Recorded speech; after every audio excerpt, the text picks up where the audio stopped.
85 पासून राणे कुटुंब राजकारणात आहे. जवळपास 39 वर्ष झाली निवडणूक प्रक्रियेमध्ये राणे कुटुंब आहे. म्हणून आता दोन्ही भाऊ आले. आता दोन्ही भाऊ काय करू शकतात महाराष्ट्रासाठी ही दाखवण्याची वेळ आहे. सर, आपण तळ कोकणात जर बघितलं असाल तर तळ कोकणापासून रत्नागिरी महायुतीला भरघोस यश मिळालं. फक्त एकच जागा उद्धव ठाकरेंची निवडून आलेली आहे. तळ कोकणात 3 जागा महायुतीच्या आलेल्या आहेत, एक भाजप 2 शिवसेना. मी मागच्या वेळेसही सांगितलेलं आहे की उद्धव ठाकरेंचा पक्ष हा कोकणातून साफ झालेला आहे. त्यांना आता कोकणामध्ये जागा नाही, स्थान नाही.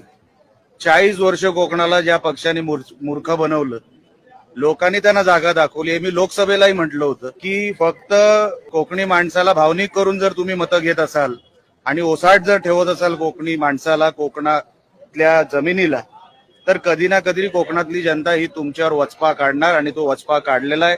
आणि कोकणामधून उद्धव ठाकरेच्या पक्षाला हद्दपार